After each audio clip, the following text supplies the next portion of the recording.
tiene la fama de las mujeres bonitas. San Marcos tiene la fama de las mujeres bonitas. También Acapulco tiene de diferentes caritas. San Marqueña de mi vida, San Marqueña de mi amor. Ya llegué, ya estoy aquí. Ahora acabo de llegar. Ya llegué, ya estoy aquí. Ahora acabo de llegar. Si nuevos amores tienes, ya los puedes retirar. San Marqueña de mi vida, San Marqueña de mi amor. Bueno, empezamos de nuevo con Rebelión Zombie. Recomenzamos desde el año pasado, una larga pausa de este verano, otoño, que han pasado algunas cosas, ¿no? El mundo parece que se viene cayendo. Acá en San Marcos seguimos en nuestra burbujita linda.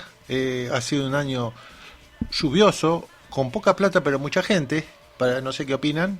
Los oyentes, saludo a todos los que me dijeron que iban a empezar a escuchar de nuevo nuestro programita humilde, desde este balcón hermoso que es la Radio Quilpo, de este lugar paraíso que es San Marcos Sierra.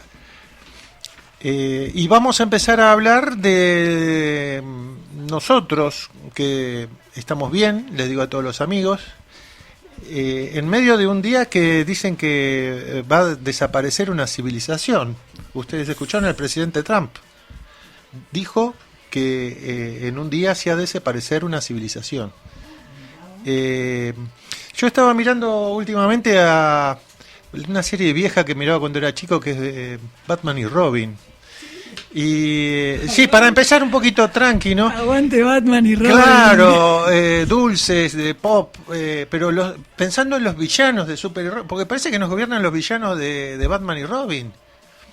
El Pingüino, el Guasón. Ojalá. Sí, pero en una versión más trágica, no tan pop, ¿no? Esto es el fin de toda una época, pareciera ser. Y acá estamos, dando esta batalla o huyendo, como decimos a veces en desertar. El profeta nos dijo: el futuro es positivo, luminoso y fructífero. Eso lo dijo Bob Marley. Y el futuro siempre tiene que ser, porque por ahí nosotros que estamos viejos no lo vemos, pero los chicos siempre vienen con la idea de que tienen que arreglarse con lo que hay y vienen con soluciones a los problemas que tenemos. Veremos. En esta lucha por la vida, ¿no es cierto?, que tenemos, que enfrentamos desde el agua, los glaciares, que son el agua, ¿no?, que vamos a hablar de eso hoy, y vamos a hablar de muchas cosas, con arte, con cine. Podemos decir que hemos perdido la batalla cultural. Y lo peor que es nada menos, frente a unos perros muertos y unas vedetongas que nos ponen todos los días en la televisión. Pero desde una mejor lectura del concepto de Gramsci, lo que se ha perdido no es la batalla cultural, sino el marco de una decadencia cultural mundial. Y lo que parece que ganó es la aculturación. Por eso yo digo que en vez de una batalla cultural, es una batalla acultural. La chatura y la pobreza material y espiritual, y con eso ganan o están ganando, de lo que podemos decir esta batalla, o de esta lucha por la vida. Pueden ponerle el término, porque es importante los términos, no sacarnos de los términos militares y ponernos en términos más artísticos o más propositivos en torno a la vida. Pero una serie de procesos tecnológicos e ideas madre en torno a la deshumanización, como el mal uso de las redes sociales o las nuevas formas de la tecnociencia en manos de las peores corporaciones de la historia, han dado esta realidad, que es una caída apocalíptica. Eso es verdad. O al menos todo lo que de varias religiones se plantean como fines del mundo, parece que se están organizando y concatenando, ¿no es cierto? Los sistemas de leyes, derechos, son sustituidos por expresiones de poder abusivo y todopoderoso. Hasta de las Naciones Unidas vemos que ya no existen, o prácticamente, y tantos organismos, hasta mismo la justicia argentina, ¿no? Desde la justicia acá en Córdoba, que aprobaron ahora el tema que tanto hablamos del Perilago. Vemos que la justicia mira por la rendija no está ciega, sino que mira siempre para el lado de los poderosos. Seguimos con lo que quería decirle. En los avances de este concepto que enfrentamos, de hecatombe financiera, hay una guerra mundial que excede todo lo anterior. Enfrentamos un apocalipsis que no es solo climático o nuclear, porque hoy amenazan con bombas nucleares, hoy, sino que se fundamenta en una materialidad microfísica, que es la que lo hace posible. ¿Cómo enfrentar los misiles y los virus mentales que nos imponen el fin del mundo tal como es conocido? ¿Cómo y dónde decir este es el camino y enfrentar este mar tempestuoso de nuestros días? ¿Cómo caminar por ese mar y que ese mar se abra y se haga camino? Tal vez no para nosotros, pero pensemos en nuestros hijos, en nuestros nietos, en nuestros gatos y nuestros perros, que no van a tener doggy por ahí.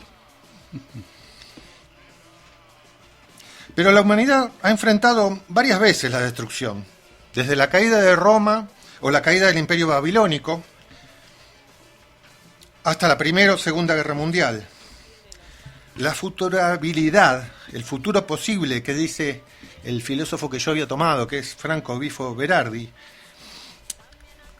presenta una mutación ligada a un cambio físico y cultural, un cambio profundo en la mente del pensamiento colectivo, que han logrado dominar los dueños del mundo, como el libro de Berkovich, ¿cómo dice? Los dueños, como quieren los dueños de países, pero este es como quieren los dueños del mundo. Teníamos un librito por ahí dando vuelta. Los amos del mundo han logrado, por medio de una imposición inadvertida, que la alta tecnología de comunicación que llevamos en nuestros celulares, una supercomputadora para años atrás, con GPS y todos los chiches, afecte nuestro pensamiento crítico y más nuestra capacidad de distinción entre lo bueno y lo malo. Por eso, desde la compulsión a las compras, la inteligencia artificial, los mecanismos de aceptación o de placer en forma de pulsos electrónicos, simultáneos y globales. Ya termino porque ya me estoy trabando, ¿vieron? Pero los mecanismos del poder no son nuevos. La imposición de la forma, la potencia de la configuración fueron descritos en la teoría de la Gestalt hace tiempo, y la compulsión a la violencia no apareció con Caín y Abel, sino junto con la humanidad misma. En medio del Imperio Romano, hablamos del imperio que tenemos ahora y nos remitimos siempre, mismo en la cultura nuestra se remite siempre al Imperio Romano. En el año 1605 a.C., Publio Terencio Africano escribió "Nada de lo humano me es ajeno", en su obra El enemigo de sí mismo.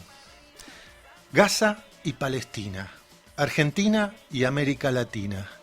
Acá, desde este humilde cerro de la Radio Quilpo, un saludo para todos y vamos a ver hacia dónde vamos. Un abrazo y ponemos una música. Muy buenas noches, con ustedes el dúo intergaláctico Fama y Guita, haciendo su último show en la Tierra. Y acá se van a Capilla del Monte a tomar el remis espacial y conquistar los corazones de toda la galaxia. Con ustedes, Fama y Guita. A Fama la conocí en el salón Pueyrredón. Vaciando vasos de birra nos pusimos a cantar. Fama y Guita combinan bien, nuestra carrera empezó. Después de unas fechas chicas, 15 amigues en un bar, un chanta con 1000 contactos nos dijo: ¿qué hacen acá? Nos llevó hasta la cumbre, reventando el Luna Park. Y como dice, ya dimos 4 vueltas a este planeta hermoso. A nuestros pies ya se rindió, sigamos hasta el fin.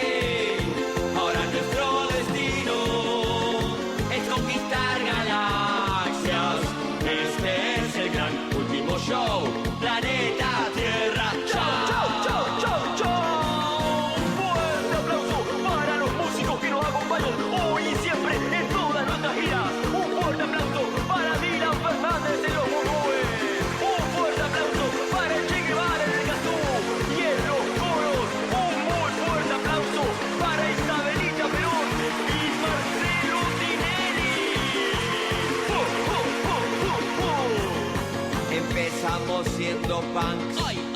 Al toque pinto el freestyle. El trap no dura un tiempito, el cuarteto vende más. Cuesta arriba sin resbalar, llevamos hasta triunfar. Pero esto no surgió así como así nomás. Transamos hasta las nalgas, vendimos la dignidad. Pero el pacto que nos lanzó con sangre se firmó. Bueno, y acá retomando las ideas que puso en juego recién Gustavo, nos vamos a un problema específico de lo que es este momento de nuestra cultura, que es cómo producimos alimentos o no. Y en Argentina, donde los alimentos son cada vez más caros y cada vez de peor calidad, tenemos que hablar de un aniversario sobre el que nada tenemos que festejar, que son los 30 años de introducción del modelo transgénico, del modelo de los agronegocios. Son 3 décadas. El 25 de marzo del 96, Felipe Solá, durante el gobierno de Menem, aprobó mediante un decreto de la Secretaría de Agricultura la comercialización y la siembra de la semilla de soja RR, es decir, resistente al Roundup, al glifosato, de Monsanto, sin ningún tipo de estudios, solo en base a las consideraciones de la propia empresa. Este fue el primer transgénico aprobado en el Cono Sur y fue la punta de lanza para que esto se difunda, se expanda en toda Latinoamérica.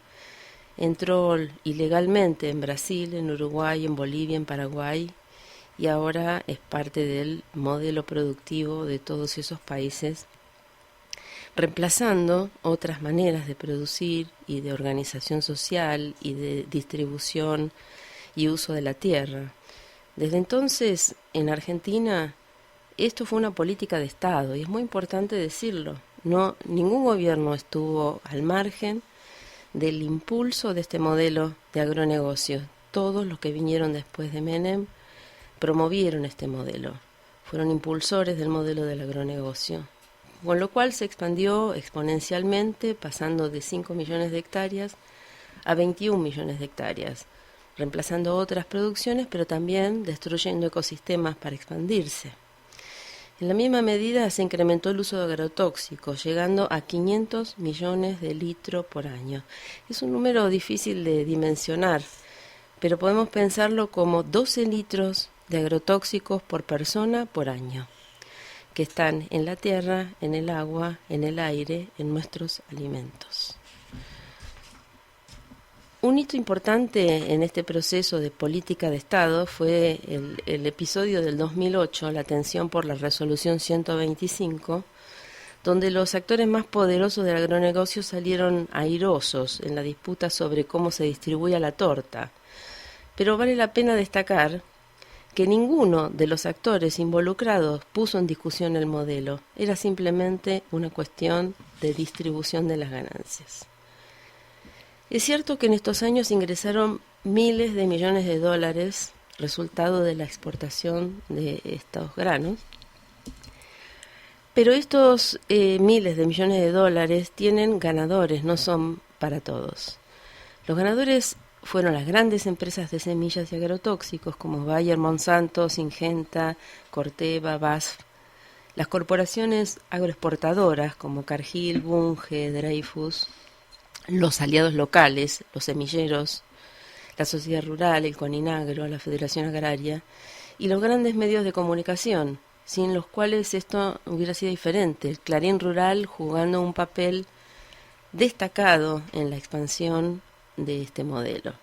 También hubo una ciencia hegemónica extractiva que contribuyó significativamente a este modelo. Y, por cierto, los gobiernos de turno. Hay una contraparte de esta fiesta de la distribución de las ganancias agroexportadoras que son verdaderamente desoladoras, como la desaparición de 80.000 chacras pequeñas y medianas, la concentración de las tierras, miles de familias campesinas e indígenas desalojadas, 8 millones de hectáreas de monte nativo arrasadas, lo cual posiciona a Argentina como uno de los 5 países que más ha destruido bosques en estos años, la judicialización, represión y asesinatos en el campo, y como decíamos, la contaminación de aire, agua, suelos, incluso en las ciudades, incluso donde no se fumiga. Y asociado a estos agrotóxicos en el entorno y en nuestros cuerpos, altas tasas de enfermedades como cáncer, abortos espontáneos, malformaciones, problemas endocrinos.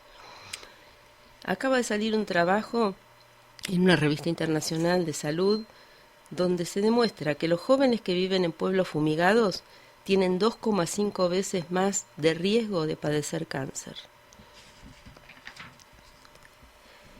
El papel de la comunidad científica hegemónica en todo esto no fue menor, ¿no? El ministro Barañao, que atravesó 2 gobiernos de aparente diferente signo, afirmó que el glifosato era agua con sal.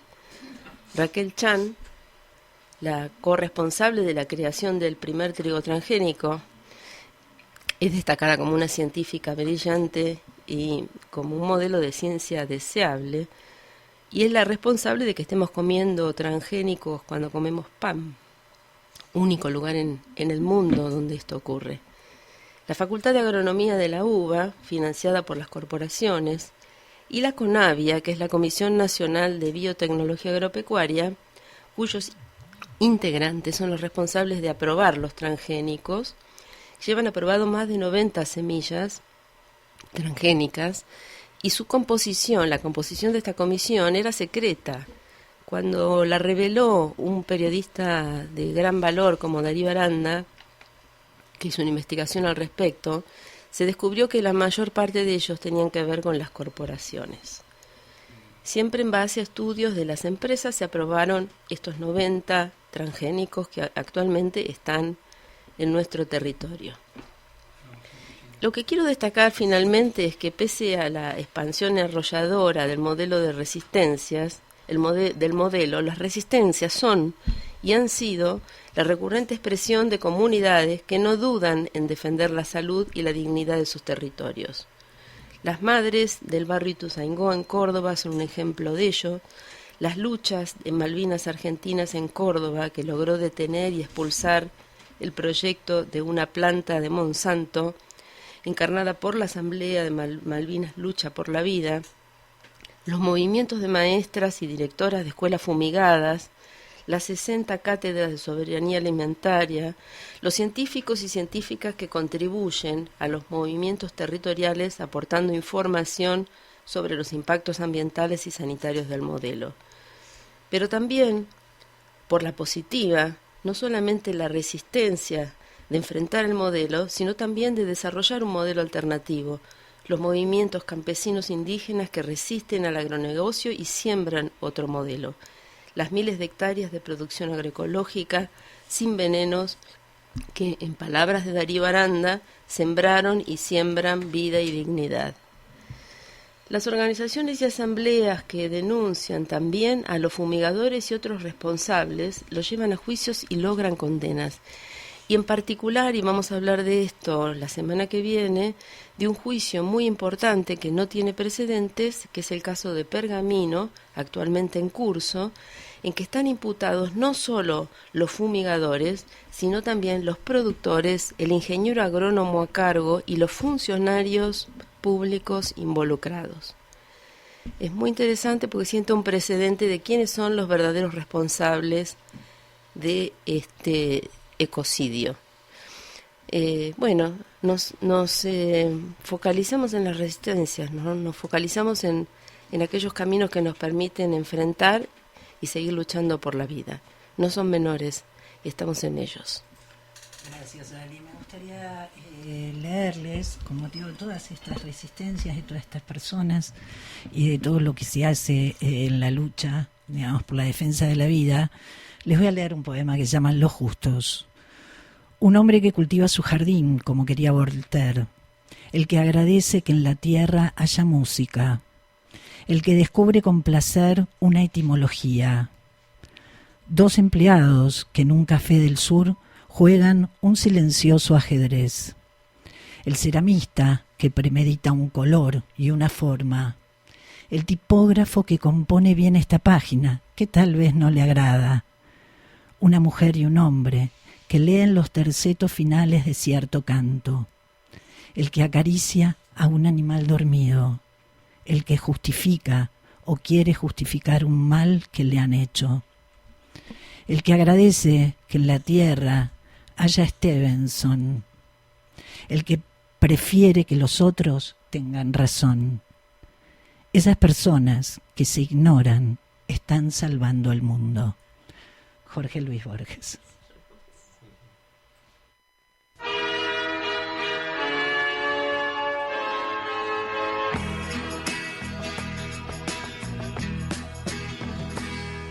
Señora de ojos vendados, que estás en los tribunales, sin ver a los abogados, baja de tus pedestales, quítate la venda y mira. Cuánta mentira.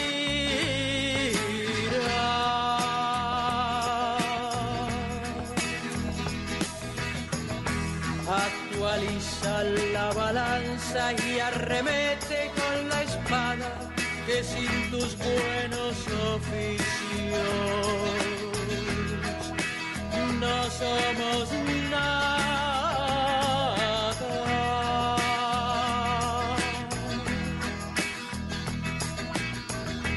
Lávanos de sangre y tinta, resucita al inocente y haz que los muertos entierren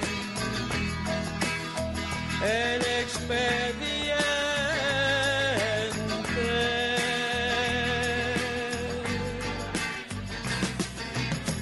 Espanta las aves negras, aniquila a los gusanos y que a tus plantas los hombres se den la mano.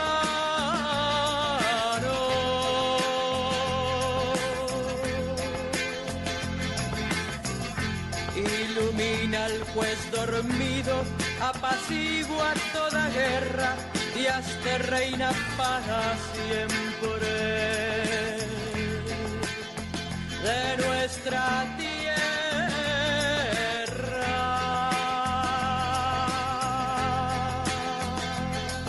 Señora de ojos vendados, con la espada y la balanza, a los justos humillados no les robes la esperanza, dales la razón y llora, porque ya es hora.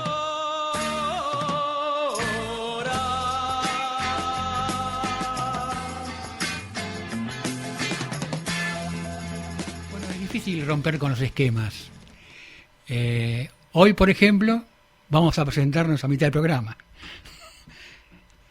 Es una modesta manera de romper algo. Yo soy Juan Grimberg, y estoy acá con mis amigos de Rebelión Zombie una vez más. Hola, yo recién fui la que leyó el poema. Bueno, dimos por obvio que nos conocían del año pasado porque tenemos la temporada 2 de Rebelión Zombie, pero salimos de la obviedad y por eso nos presentamos. Sandra Antoniosi, quien leyó recién el poema de Borges. Bueno, buena idea presentarnos, renovar acá este encuentro con ustedes. Soy Alicia Mazzarini y también parte de este equipo que ya tiene una historia. Yo soy Gustavo y también quería agradecer a Gisela, que también siempre está acá presente con nosotros, aunque no habla, yo quiero que participe también siempre. Pero nos hace falta algún micrófono más para ampliarlo. Pero sí, saludo para todos y vamos para adelante. Seguimos, dale. Bueno, me toca a mí, por raro designio del destino. Escribí algo que le puse como título un poco con la idea de provocar pensamiento, es: esta democracia es inseparable de la violencia.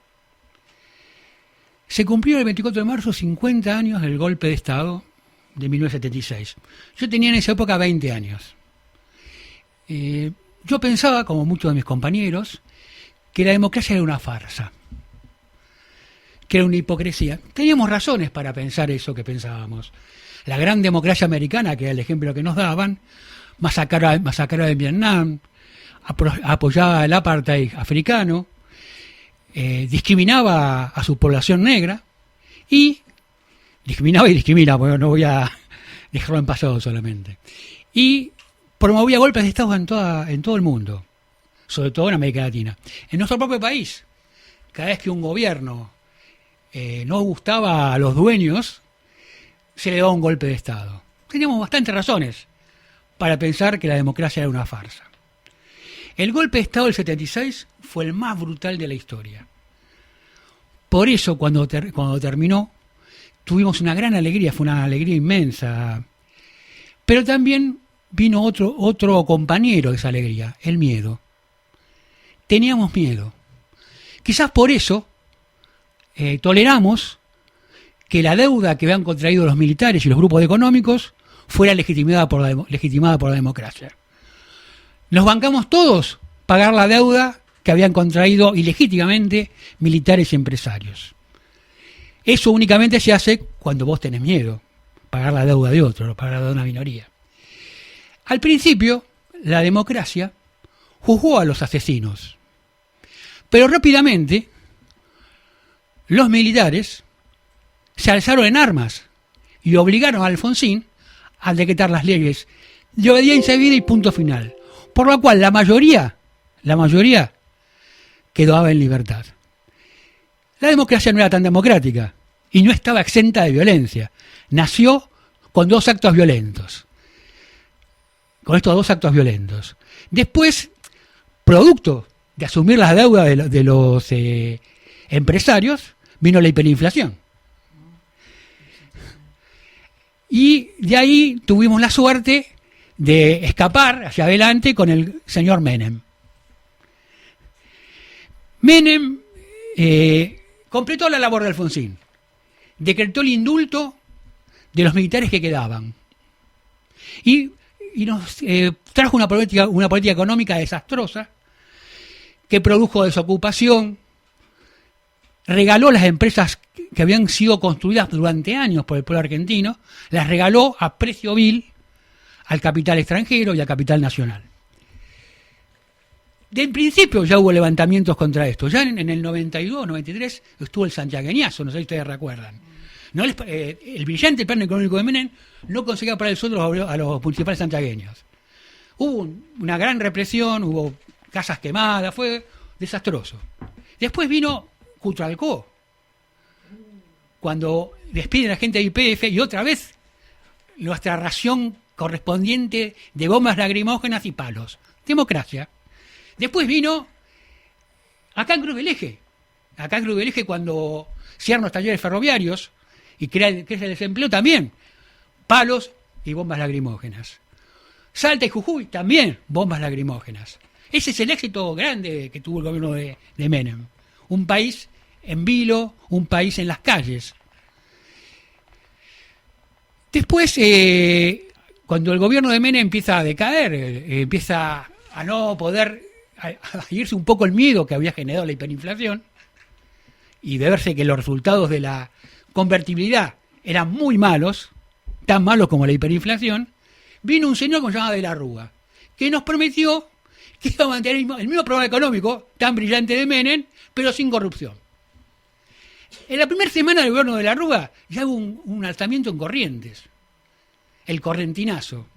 Porque el brillante programa económico no conseguía pagar los sueldos a los municipales de Corrientes tampoco. Entonces, otra vez palos y otra vez gases. Sigue siendo democracia.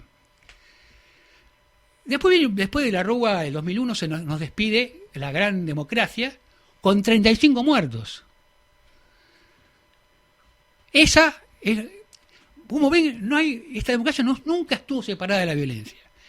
Ni lo estará, y vamos a tratar de explicar por qué. Después viene Duhalde, después varios presidentes que no duraron nada.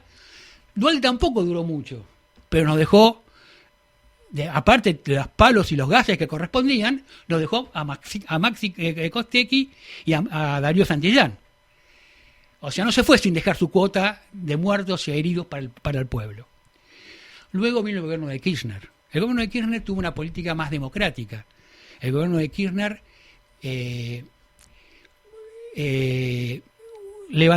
volvió a juzgar a los militares, anular leyes de punto de vista y punto final, y además tuvo una política mucho más laxa con las represiones. Las represiones no fueron tan brutales. Sin embargo, murió el maestro Fuentealba durante el gobierno kirchnerista. Murió Mariano Ferreira durante el gobierno kirchnerista. Julio López, todavía no encontramos a Julio López. Aún en el gobierno más democrático, la violencia siempre está presente. Cuando el sueño kirchnerista de un gobierno que le diera tanto a ricos como a pobres se derrumba con la caída de los commodities, o sea, una vez que el precio de los commodities y la crisis de 2008 de las hipotecas subprime hiere la economía, decae la prosperidad que había conseguido el kirchnerismo. Y eso provoca el triunfo de Macri, que de vuelta nos da su ración de bombas lacrimógenas y palos. Sí, el punto más alto sería la reforma jubilatoria. Ahora, ¿qué pasó en ese interregno? Porque para llegar al gobierno kirchnerista hubo todo un proceso de formación de una cultura popular.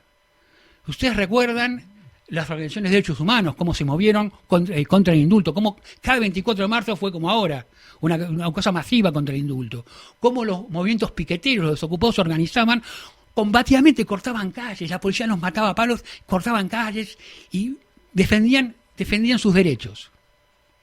Luego, el gobierno kirchnerista los incorpora al aparato estatal. Y estas mismas organizaciones dejan de ser representantes del pueblo para ser representantes del gobierno frente al pueblo. Son los que intentan que el pueblo se coma los sapos que el gobierno genera. Voten a Scioli, voten a Massa, o sea, eso al revés, ya son los que tratan no de representar al pueblo, sino de calmar al pueblo para que el pueblo haga los planes del gobernante de turno. Entonces, llegamos al mira. Esta derrota popular nos deja frente a Milei indefensos. O sea, se le pega, hay un atentado a Cristina, le pegan un tiro que pega cerca de ella, la meten presa. Los movimientos populares son atacados y no hay reacción. No hay reacción porque los dirigentes que antes eran combativos, ahora son funcionarios del Estado y no convocan a nadie. No les cree nadie porque ya le hicieron comer a la gente sapos de todo tipo y cuentos de todo tipo. Entonces, digamos, ¿por qué la democracia es inseparable de la violencia? Esta democracia es inseparable de la violencia. Porque lo que no cambia es la concentración de la riqueza. Mientras la concentración de la riqueza está en pocas manos, le da a la minoría que concentra la riqueza la posibilidad de manipular los medios de comunicación, manipular la justicia, condicionar los gobiernos. Entonces, mientras eso suceda, va a haber violencia, porque el pueblo no tiene otra manera de responder a esta agresión permanente que con estallidos de violencia cada tanto. Eso no va a alcanzar para derrotar a... Muestra que esta democracia no puede ser pacífica, pero no va a derrotar no va a hacer construir algo nuevo. Ese es el desafío que tenemos. Por eso digo, bueno, este tipo de democracia no puede separarse de la violencia y esa no va a terminar hasta que no termine la injusticia. Gracias, Juan. Yo quiero agregar una cita de Norita Cortiñas a esto. Hace un montón de años, como en el 2018, Norita nos decía, no nos cansemos. Este año se nos murieron 4 madres y ninguna murió cansada. No hay que bajar los brazos. Si nos cansamos, nos pasan por arriba. No soy pesimista, si no hubiese estado 42 años en la calle. Ellos, nuestros hijos, peleaban por un mundo mejor. Nosotros tenemos que seguir por lo mismo. Gracias. Rebelión Zombie. Muy martes a las 12 horas por Radio Quilpo. Che, Mari, vos que sos venezolana, cantate algo de allá del Caribe. Bueno, chamo, si me lo pide así, entonces te voy a cantar una salsa para que aprendas algo de geopolítica global moviendo tus caderas, chico. Salado, Al carajo. impecable. Hay un país del norte que siempre nos tira para atrás. Le gusta el petróleo ajeno, invadir junto a la OTAN. Crearon el béisbol, Coca-Cola y Tío Sam, fentanilo, pollo frito, Disneyland, el Ku Klux Klan. Ese coro, Yanqui de mierda, solo saben saquear, con la CIA y su complejo industrial y militar. Yanqui de mierda, váyanse pa' otro lugar, quédense en el norte y no nos jodan más. mi mamá me decía, ay, mija, estamos mal. Renova tu pasaporte y a Miami vamos ya. Yo tramité una visa, pero el American Dream era para pocos y a mi país volví. Todo el mundo ya Yanqui de mierda, solo saben saquear, con la CIA y su complejo industrial y militar. al carajo. Yanqui de mierda, váyanse pa' otro lugar, quédense en el norte y no nos jodan más. Y si Coca-Cola se quiere ir, pues que se vaya. Uno puede vivir sin Coca-Cola, guarapo caña, es bueno. O un juguito de guayaba, con el coral de Carlos Mar, por supuesto. Con stevia Federico Engel, bien buena, para la salud, para la conciencia de clase, ¿o no? Son tan considerados que nos quieren enseñar, por las buenas o las malas, lo que es la libertad. Y yo por eso ahora les voy a mencionar algunos logros de los gringos como para recordar. Vietnam, Presente, United Fruit, presente, McDonald's, presente, Plan Condor, presente, Mass Shooter, presente, Guantánamo, presente, Hiroshima, presente, Hollywood. presente. Heaven, I'm in heaven.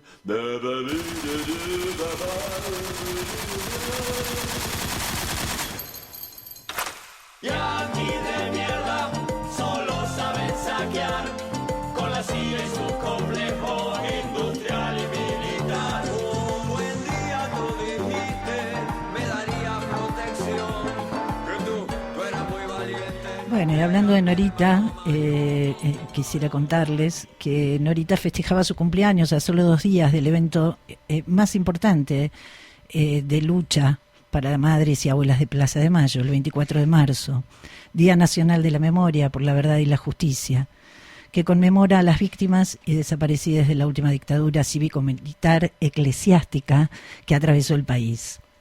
Se cumplieron 50 años y todavía nos seguimos preguntando dónde están. Norita ya no está en este plano, pero su presencia se siente en cada ronda, en cada denuncia por las injusticias cometidas contra nuestro pueblo. Es un faro que sigue iluminando nuestro camino, y con todo nuestro cariño, sí, también. Norita comenzó su recorrido incansable por los reclamos sociales en el momento en que su hijo Gustavo fue secuestrado y desaparecido por el gobierno militar en el 77. Desde entonces se volvió una devota luchadora que se organizó con las demás mujeres cuyos hijos habían sido arrancadas de sus vidas. Para nombrar solo algunas de las causas que impulsó y apoyó, la madre de todas las batallas, recordemos que estuvo presente en el juicio de Diana Zacayán por denunciar el odio contra el colectivo travesti trans. Participó de marchas por la despenalización del aborto, en las del 8M, en las de Ni Una Menos, reclamó la aparición con vida de Maldonado, Santiago, de Luciano Arruga, pidió justicia por Rafael Nahuel, todos víctimas de la violencia de las fuerzas de seguridad. Y seguimos hablando, ¿no?, de la violencia en democracia, otros tipos de violencia, pero también la misma, ¿no? También repudió el ajuste por el endeudamiento con el FMI, además de siempre estar presente en las marchas contra los emprendimientos megamineros o en las participaciones contra Monsanto, participó de la CAMP en Malvinas, Córdoba, sin lugar a dudas estuvo todo el tiempo. Apoyó a los pueblos originarios. Al fin y al cabo, Norita estuvo siempre en todas, acompañando a todas las personas que así lo necesiten. Y solo a modo de homenaje, por su cumpleaños, por los 50 años, cité recién una frase de ella, y voy a citar otras breves, ¿no? Dice: yo estoy de acuerdo con la despenalización del aborto porque cada ser humano tiene que decidir qué hacer con su cuerpo, y en esto ni la Iglesia ni el Estado tienen por qué intervenir. Y voy con otra. Nuestros hijos luchaban por la justicia social y por eso no están. Tenemos claro que levantamos las banderas de lucha de nuestras hijas e hijos y decimos: acá estamos para defender al pueblo de cualquier injusticia. Una sola madre no hubiera marcado la historia como la marcamos. Mi historia es la historia de todas. Quisiera que hubiera 30.000 libros, pinturas, películas, porque cada madre y cada familia vivió su propia historia a su manera, y todo fue el fruto de una lucha que mostró lo que vivíamos en la Argentina. Yo diría que Norita estaría de este lado y diría con nosotros, conmigo, con este lado de la mesa: acá no se rinde nadie, acá no deserta nadie.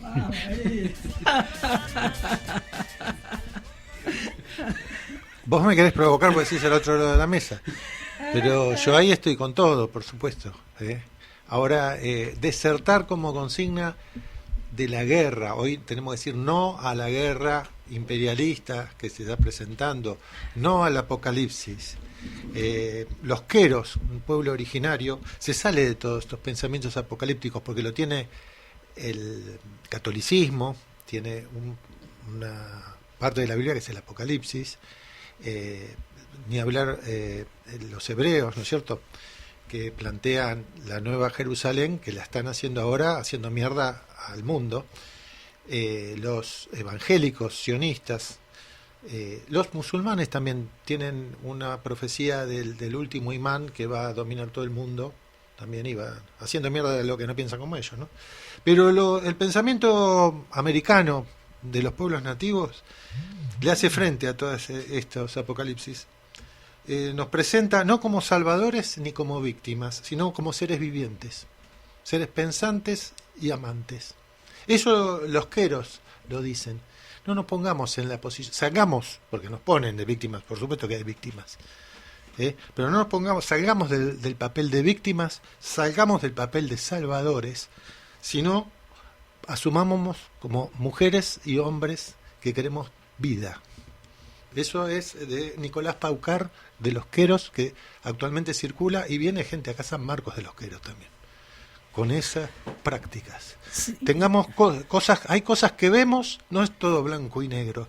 Las religiones, nosotros tenemos ahora una influencia terrible del pensamiento hebreo cristiano. Nos domina esa idea de salvadores o de víctimas. Tenemos una posición más en estos días, ¿no es cierto?, de que no podemos salir de eso, pero la vida continúa, la vida va a continuar, y la idea de escaparse a la guerra es de seguir viviendo, Por eso Bifo Verde toma todo lo que surja nuevo, no tiene una receta cuando dice desertemos de la muerte que nos proponen, no de la justicia, así que aclaro eso. Y volviendo sobre la justicia, y volviendo con Norita también, y madres, quiero agregar que frente a tanta violencia institucional, frente a tanto, violencia desde el Estado, las madres, como ejemplo de lucha y como ejemplo de resistencia, siempre trabajaron por la justicia, nunca por la mano propia, nunca violencia contra violencia. Frente a tanta violencia que padecemos, ellas siempre pidieron justicia, nunca respondieron con violencia. Eso me quito el sombrero frente a esto y y para mí es un faro, ¿no? Es un faro a seguir, es algo de lo que no nos tenemos que olvidar, porque la violencia es mucha y es lógico que nos genere impotencia, furia, pero no es por ahí, es por este faro, por Norita y por donde siguen las madres, por donde creo que tenemos que seguir, ¿no? Cuando volvemos a la democracia, después del genocidio, después del gobierno militar más sangriento que padeció la historia de este país y de, creo, toda Latinoamérica, se abrieron los juicios más importantes que se hicieron contra los genocidas, ¿no? Que son los juicios, el juicio de las juntas en el 85. En el 2006 se reabren, como bien dijiste, Juan, se reabren los juicios en 2100 y desde allí hasta ahora fueron condenadas 1.231 personas, ¿sí? Fueron condenadas por crímenes de lesa humanidad. También hubo 250 y pico de absueltos. Hoy, déjenme ir a la fuente, que no la tengo acá. Mientras vos buscás, yo te diría que mientras se quieren matar todos, o quieren decapitarse, viste que dicen decapitación y van y matan a los líderes. Nosotros debemos plantear juicio y castigo. No queremos que decapiten a nadie. Claro. Decapitar era una cosa que antes hacían los musulmanes, ahora Estados Unidos decapita, dice decapitar. Nosotros tenemos que pedir que haya juicio y castigo a todos los que tiran bombas y cometen crímenes. Y los hay, en menor medida de lo que quisiéramos, pero lo sigue habiendo. Pero a nivel mundial no se escucha, claro. Eso a nivel nacional, por supuesto, que siguen los juicios, pero yo digo a nivel mundial pensar también que nos están diciendo que van a decapitar a uno y a otro, y se van a decapitar, y nosotros queremos... Por ahí entramos en esa ola de violencia y tenemos que pensar, Benjamín Netanyahu tiene que ser juzgado, tiene que estar preso en una cárcel común, no que lo decapiten. Tengo datos que les van a gustar, que son medio tremendos, pero bueno, dale, Juan. Sí, decía que hay una conexión entre ética y política, o debería haberla. Si no hay ética, la política que se genera es una política espuria. La ética debe estar en la política. Por eso quiero meterla con el tema de la violencia, el problema ético. O sea, si un policía le está pegando a un jubilado, le está pegando a una mujer, y alguien se levanta a defender a esa mujer, o un grupo se levanta a defender a esa mujer, con violencia, obviamente, o a ese jubilado, esa violencia es legítima. Éticamente no es un infiltrado, no es un antipueblo, no es un violento terrorista, simplemente ejerce el derecho legítimo de toda la historia de defenderse. Entonces, quiero determinar eso. La idea de la justicia, la idea de la ética tiene que estar presente, y es ético que acá un criminal no se decapita, sino que se juzga y se busca un castigo adecuado, el que sea. Puede ser la muerte también, yo no estoy en contra de la pena de muerte contra los asesinos genocidas. Pero eso se puede discutir, es un problema ético que se puede discutir, quiero decir. Lo que estoy absolutamente seguro que hay derecho a la defensa. Gracias, Juan. Sí, eso, lo de la pena de muerte es un tema a discutir. Y volviendo sobre estos datos duros acerca de los juicios, puedo decir que hasta esta semana se pronunciaron 1.231 condenas a genocidas y 250 absoluciones. En total quedan 504 detenidos, de los cuales 425 cumplen su condena en prisión domiciliaria, 18 en el Servicio Penitencial Federal y 61 en Campo de Mayo. El 84% de este número vive en su casa, sin instrumentos de sujeción, con permisos regulares de salida para ir al médico, hacer las compras, visitar a un pariente o sacar un perro. Esto es lo que muestra qué es lo que nos pasa con esta democracia, ¿no? Que puede ejercer su derecho a defensa cualquiera y recibe mejor trato que esta gente, recibe mejor trato que los procesados, ¿no? Los juicios continúan, están en este momento, por ejemplo hoy estaba en juicio por Orletti y Pomar, por la mansión Seré, entre los más conocidos. Pueden entrar a la página de laretaguardia.com.ar, que es un colectivo de comunicación alternativo que sigue y graba absolutamente todos los juicios desde 2006 a esta parte. Musiquita para aliviamos un poco porque venimos duritos, pero era mucho tiempo que no estuvimos acá, así que viene bien.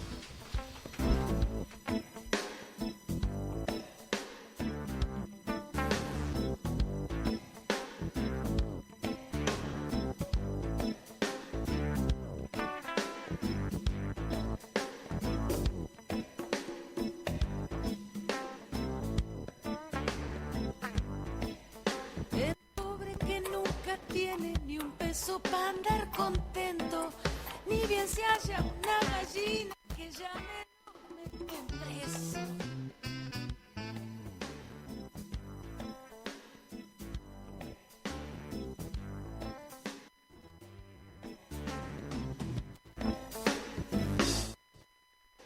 El comisario Ladino, que oficia de diligente, lo hace confesar a palo al preso y a sus partes.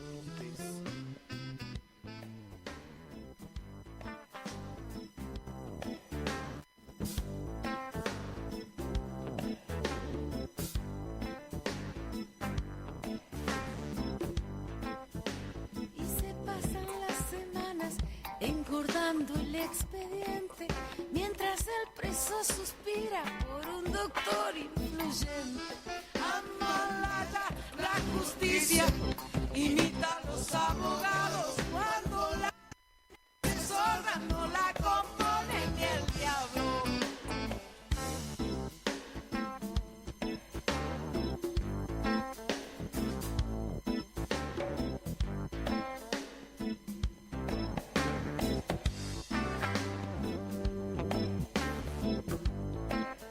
La tía vendió la cama para pagarle al abogado. Si algún día sale libre, tendrá que dormir parado.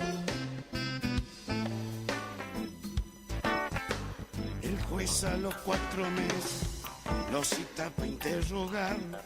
Como es pobre y tartamudo, ninguno quiere. Bueno, y este resumen del estado de situación, lo que significa la lucha por la memoria, verdad y justicia en nuestro país, muestra que la lucha continúa, que se ha sostenido esta bandera a pesar de los avatares, de los cambios políticos que han ocurrido en todos estos años, que firmemente no solo los movimientos de derechos humanos, sino el pueblo argentino ha acompañado esta necesidad de que haya justicia con respecto a este genocidio que ocurrió en Argentina.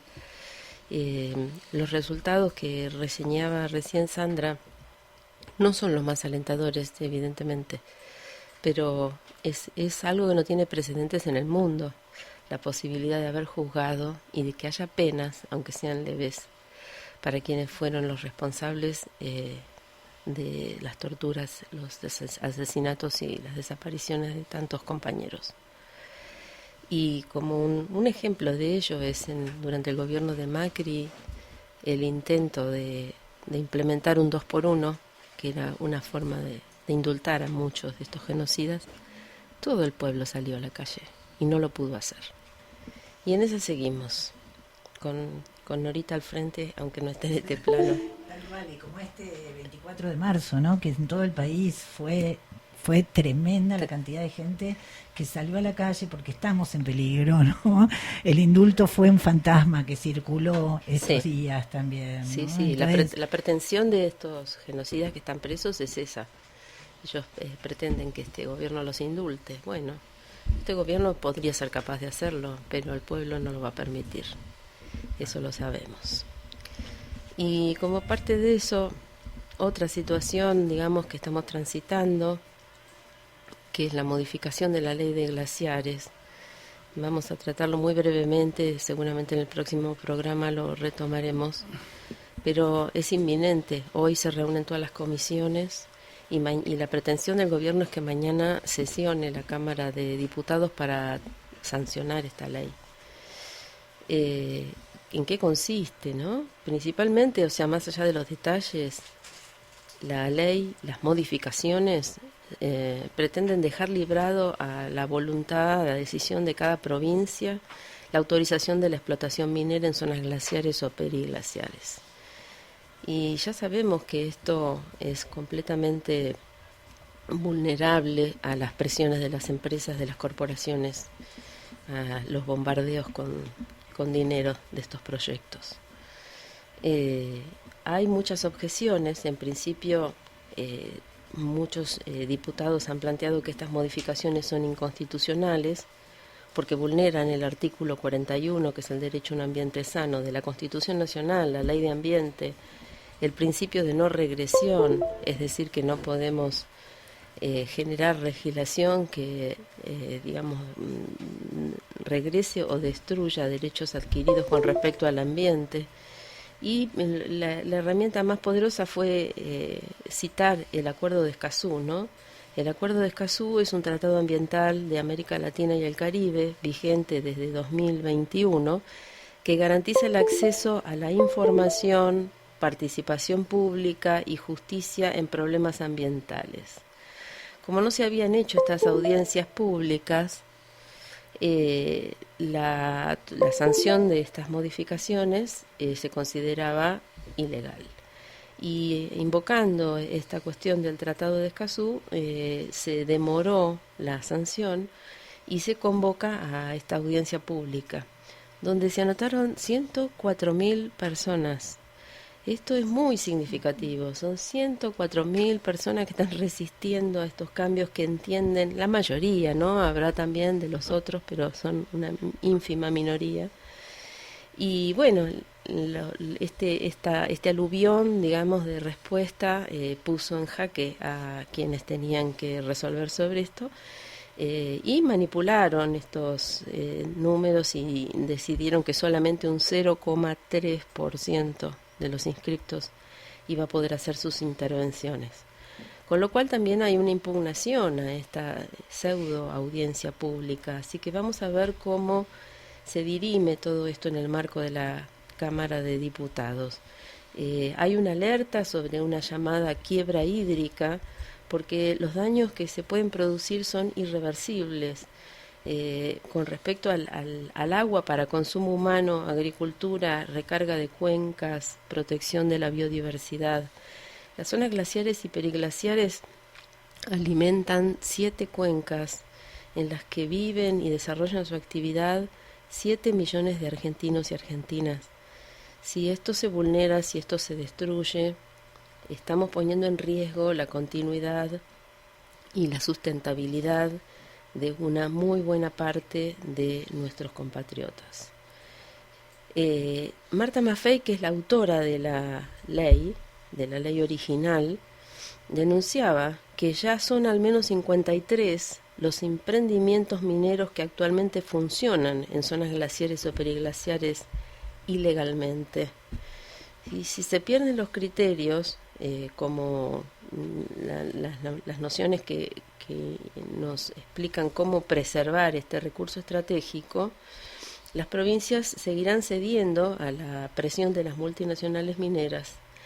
Ya el gobierno le dio todavía más facilidades al RIGI para las empresas mineras, y un dato espantoso de color es que la norma de la modificación permite a las provincias ordenar al IANIGLIA, que es el Instituto Nacional de Glaciología, que es el que hizo el inventario de zonas glaciares y periglaciares, le permite a las provincias exigirle a este instituto de CONICET borrar glaciares y legalizar los proyectos que ya operan en zonas protegidas. O sea, es escandaloso. Y bueno, sabemos que no hay planeta B, que la lucha en esta etapa de crisis civilizatoria, crisis del capitalismo, es la lucha por la defensa de la vida. Y tratar de detener estas modificaciones, de detener la explotación minera, es parte de esa lucha por la vida que muchas comunidades ya están encarnando desde hace mucho tiempo. Así que esperemos que haya reacción también entre los llamados representantes que van a operar esto en el Congreso, y seguramente en la calle seremos, lamentablemente yo no voy a poder estar, pero me encantaría, serán muchos los que estén ahí defendiendo estas ideas, estos derechos, el derecho a un ambiente sano. Gracias. Ya nos estamos despidiendo. Tenemos que saludar y agradecer a este espacio, a todos los que nos escuchan.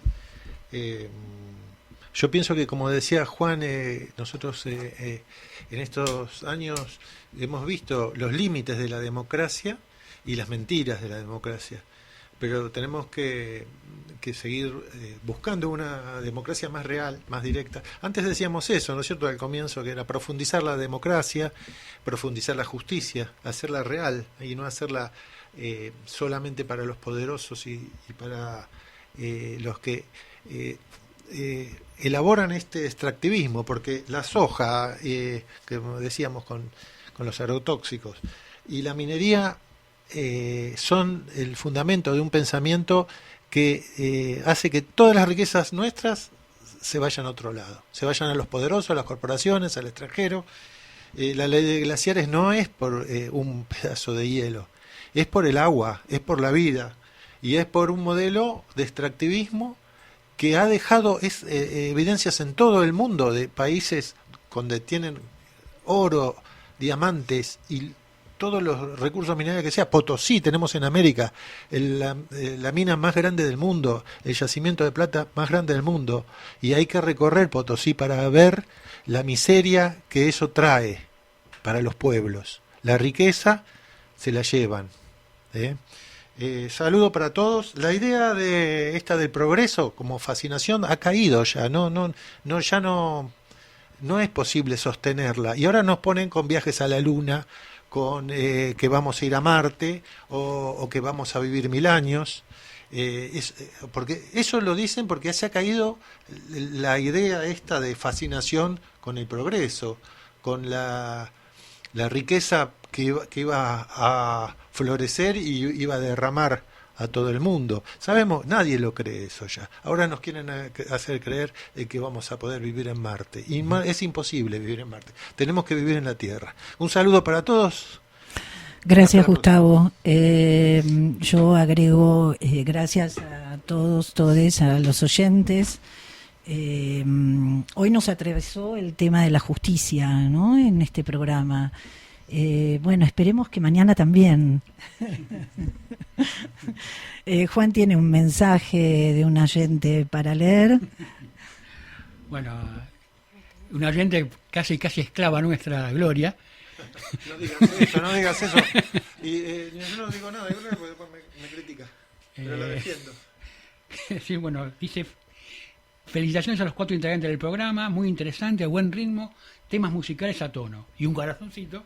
Así que gracias, Gloria, por tu fidelidad. Gloria, siempre. Que tengan buena semana. Yo pediría, si yo fuera Stanley, no sé qué haría.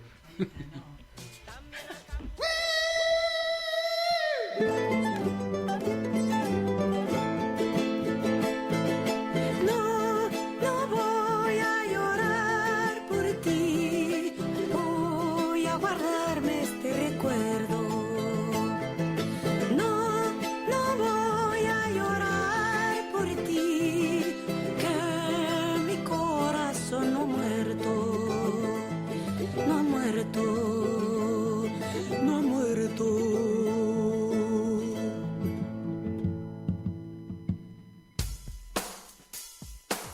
Quieren sueños de nuestra tierra o vislumbres de cada guerra, donde los dientes de un zapoteca liberan sueños de mezcal.